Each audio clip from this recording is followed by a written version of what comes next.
Bapak Sabdo SPD MPD selaku Kepala Sekolah SD Negeri Mijen, Ibu Asma Wadani SPD selaku mentor saya selama MOC, serta Bapak Ibu Guru selaku teman sejawat saya. Bapak Ibu Guru semuanya, saya ucapkan terima kasih karena panjenengan semua berkenan hadir pada seminar saya yang berjudulkan Optimalisasi Budaya Literasi untuk meningkatkan keterampilan membaca pada siswa kelas 4 SD Negeri Mijen Surakarta. Sebelumnya saya mohon izin memperkenalkan diri saya. Nama saya Cynthia Sofianiro.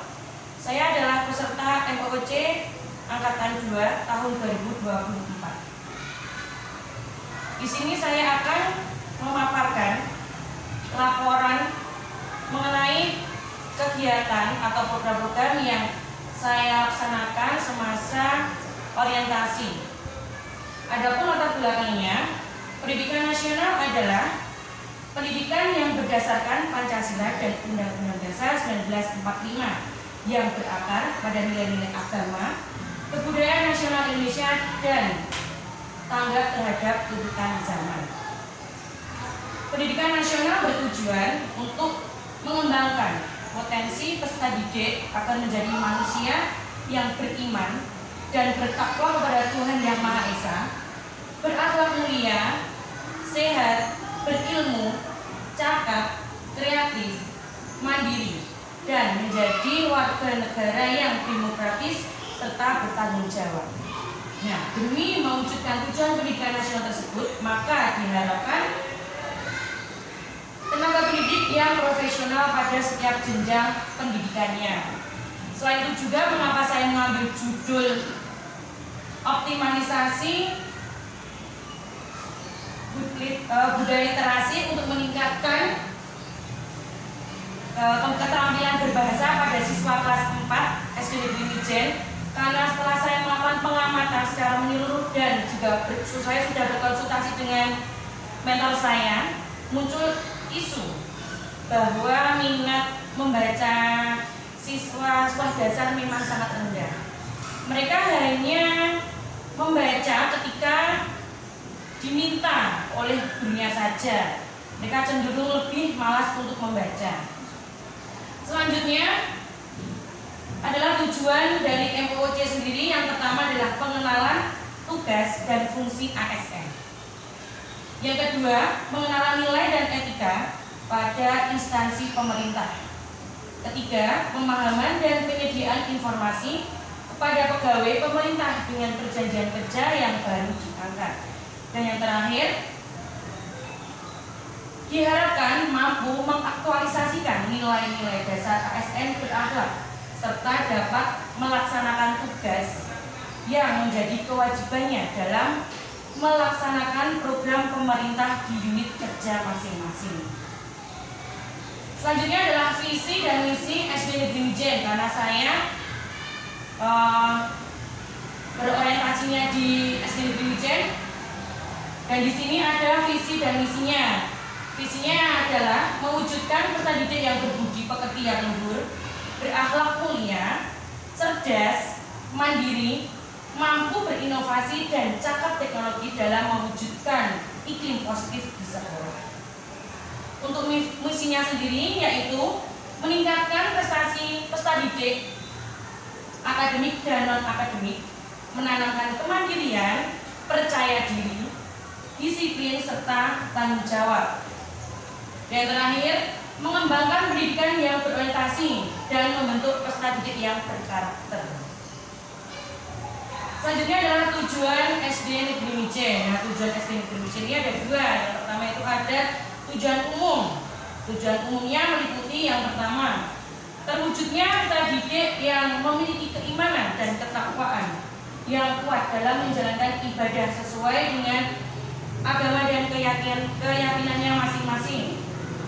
Dua, terwujudnya peserta didik yang berprestasi baik akademik dan non-akademik baik lokal maupun nasional. Yang ketiga, terwujudnya peserta didik yang memiliki sikap mandiri, disiplin, percaya diri, dan bertanggung jawab dalam kegiatan sehari-harinya. Yang keempat, terwujudnya peserta didik yang terampil dalam menggunakan teknologi sebagai bentuk implementasi literasi digital. Dan yang terakhir, terselenggaranya pembelajaran yang berpusat pada siswa untuk mengasah kemampuan berpikir hots dan inovatif melalui platform digital dan lainnya. Selanjutnya adalah tujuan khusus dari SDN Negeri Mijen, meliputi terbentuknya budaya 5S, yaitu senyum, sapa, salam, dan santun oleh seluruh warga sekolah. Yang kedua, terwujudnya budaya nilai perilaku Jawa seperti moswiro atau toleransi, adab asor atau rendah hati, berapiak semangat atau ramah tamah, lembah manah atau sabar, pengertian atau pengertian, guyub rukun atau hidup rukun, gotong royong atau kerjasama, dan ewuh pakewuh atau saling menghormati. Dan yang ketiga, terwujudnya lingkungan belajar yang aman, nyaman, inklusif, dan menyenangkan. Jadi anak-anak di sekolah belajar dengan lingkungan yang aman akan menghasilkan belajar yang baik. Yang keempat, terjalinnya kerjasama dengan lembaga terkait untuk mendukung program sekolah. Dan yang terakhir, terwujudnya peserta didik yang memiliki kepedulian terhadap lingkungan melalui gerakan peduli dan berbudaya lingkungan hidup. Selanjutnya adalah program strategis OPD. Karena saya SDN Negeri Mijen, itu berarti saya akan memaparkan tentang program strategis SDN Negeri Mijen. Yang pertama adalah program yang berfokus pada kualitas pembelajaran. Program yang berfokus pada kualitas pembelajaran meliputi yang pertama adalah peningkatan kompetensi guru. Nah, ini peningkatan kompetensi guru ini bisa melalui pelatihan, workshop, atau program sertifikasi untuk meningkatkan kemampuan pedagogik dan profesionalisme guru. Yang kedua adalah pengembangan kurikulum, menyusun kurikulum yang relevan dengan perkembangan zaman dan kebutuhan siswa, serta mengintegrasikan teknologi informasi dan komunikasi dalam pembelajaran. Yang kedua adalah program yang berfokus pada pengembangan siswa. Nah, ini juga sama, dibagi jadi dua. Yang pertama adalah peningkatan prestasi akademik. Nah, peningkatan prestasi akademik peserta didik bisa dilalui program bimbingan belajar, olimpiade, atau lomba-lomba akademik lainnya seperti cerdas cermat, berdua ASN, dan seperti itu. Dan yang kedua adalah pengembangan karakter. Nah, di sini anak-anak ditanamkan nilai-nilai karakter seperti kejujuran, tanggung jawab, dan gotong royong melalui kegiatan ekstrakurikuler, pembinaan, dan contoh teladan. Dan yang ketiga adalah program yang berfokus pada manajemen sekolah. Program ini meliputi yang pertama peningkatan partisipasi masyarakat. Nah, program ini bisa melibatkan orang tua, komite sekolah, dan masyarakat sekitar dalam proses pengambilan keputusan dan pelaksanaan program sekolah. Jadi program sekolah bisa berjalan dengan lancar atas dukungan orang tua siswa, komite sekolah, dan juga masyarakat sekitar. Dan yang kedua, pengembangan sekolah ramah anak, yaitu menciptakan lingkungan sekolah yang aman, nyaman, dan inklusif bagi semua siswa. Selanjutnya adalah tupoksi P3K. Tupoksi P3K meliputi proses pembelajaran. Nah, di sini biasanya Bapak Ibu guru merencanakan pembelajaran, melaksanakan pembelajaran, menilai dan mengembangkan bahan ajar. Untuk pembimbingan siswa bisa berupa bimbingan akademik, bimbingan non-akademik, dan juga pembinaan karakter siswa. Dan yang ketiga adalah tugas administratif, meliputi administrasi kelas dan administrasi sekolah. Jadi Bapak Ibu guru diminta untuk membuat daftar kelas, daftar nilai itu. Selanjutnya adalah pengembangan diri, yaitu dengan cara meningkatkan kompetensi, inovasi, dan kolaborasi. Selanjutnya adalah rencana kerja saya selama masa orientasi. Nah, yang pertama adalah saya akan diskusi terlebih dahulu dengan mentor. Yang kedua, saya membuat sudut baca di dalam kelas. Yang ketiga, pembiasaan literasi pagi. Dan yang keempat, gerakan cinta tanah air. Nah, itu bisa berupa pembacaan teks Pancasila dan menyanyikan lagu Indonesia Raya. Dan yang terakhir adalah evaluasi kegiatan. Nah, untuk hasil kerjanya, pada kegiatan pertama yang saya lakukan adalah berkonsultasi dengan Ibu Asmawardani selaku mentor saya selama masa orientasi, yaitu tentang rencana kegiatan kerja yang ingin saya laksanakan semasa orientasi. Kegiatan kedua, nah di sini saya bersama siswa kelas 4B membuat sudut baca di dalam kelas. Nah, sudut baca ini dihias dan ditata sendiri oleh siswa kelas 4B. Mereka berpartisipasi dalam pembuatan sudut baca. Kegiatan ketiga adalah pembiasaan literasi kelas. Di kelas 4B, di mana saya mengajar di kelas 4B itu, pembiasaan literasi dilaksanakan pada hari Selasa dan Kamis. Dan yang keempat adalah melakukan gerakan cinta tanah air. Nah, kalau kegiatan ini saya lakukan setiap hari sebelum pembelajaran dimulai.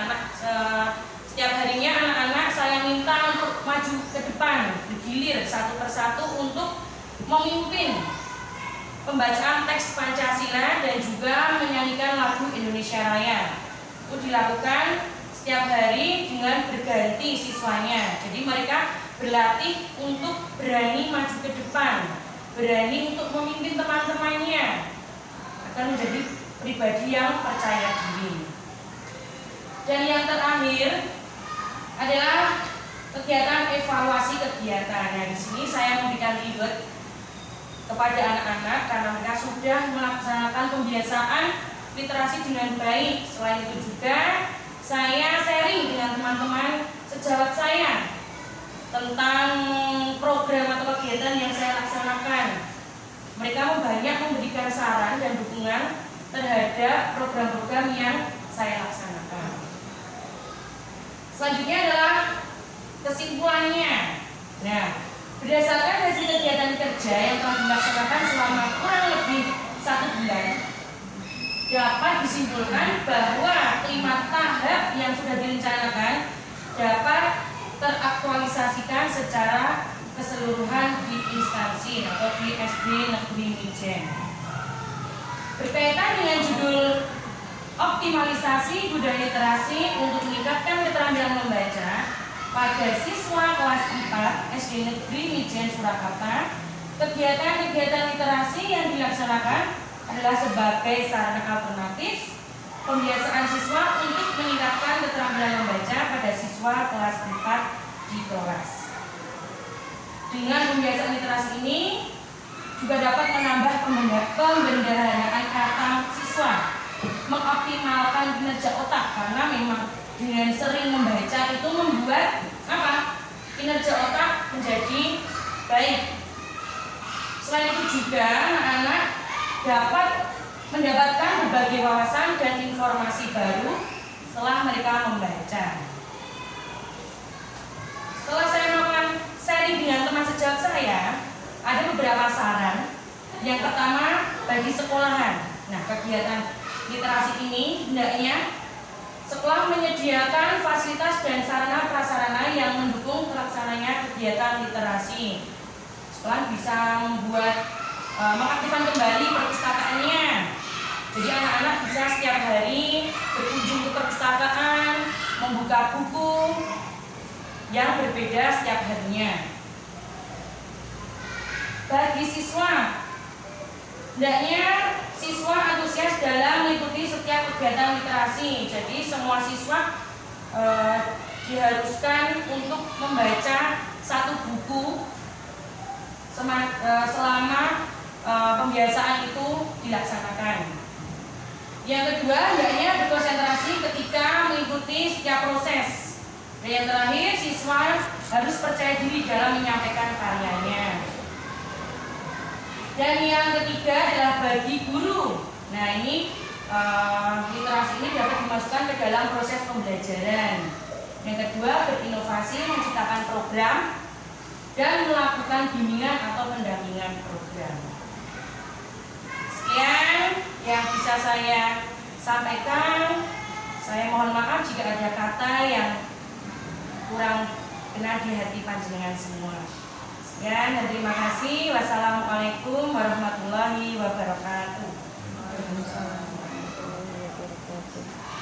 Terima kasih saya ucapkan kepada Ibu Surya. Selanjutnya yaitu saran dan pesan dari Ibu tentang waktu dan tempat saya di sini.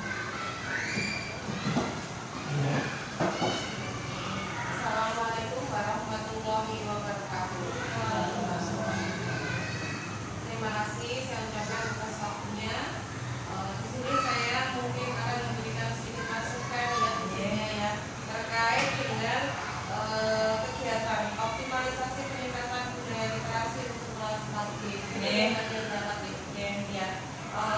Dalam kegiatan yang sudah disusun itu saya lihat sudah sangat baik sekali, mulai dari adanya kegiatan pojok baca, terus penempatan buku yang mungkin bisa dimaksimalkan anak-anak untuk kegiatan membaca, terus lagi ada kegiatan membaca setiap hari Selasa dan Kamis setiap pagi, dan juga budaya untuk mengenalkan lagu-lagu bersama. Itu sudah sangat baik sekali. Dan yang terakhir tadi kalau tidak salah dari Word ya, atas evaluasi yang sudah dilaksanakan sebagai bentuk untuk melihat peningkatan yang terjadi pada anak didik. Mungkin ada sedikit saran dari saya bahwasanya kegiatan literasi itu tidak hanya membaca nih. Nah, mungkin nanti dalam kegiatan peningkatan literasi itu setiap hari Selasa atau Kamis bisa disisipkan untuk kegiatan yang lainnya, misalnya kita bisa mendongeng, bisa diangkat guru mendongeng seperti itu temanya, atau teman mendongeng. Jadi bergiliran nanti anak-anak yang akan mendongeng di depan teman-temannya. Selain itu juga bisa untuk melatih anak-anak memiliki keterampilan untuk mendengar. Dan saya rasa mungkin anak-anak kalau diajari seperti itu, mereka juga akan melatih untuk mendengar. Ada keterampilan baru yang dibutuhkan selain mendengar. Terus selain itu juga mungkin ada keterampilan lain yang juga bisa diaktifkan selain membaca, mendengar, berbicara, yaitu adalah mungkin keterampilan menulis. Dalam kegiatan bahasa Indonesia itu ada 4 keterampilan, yaitu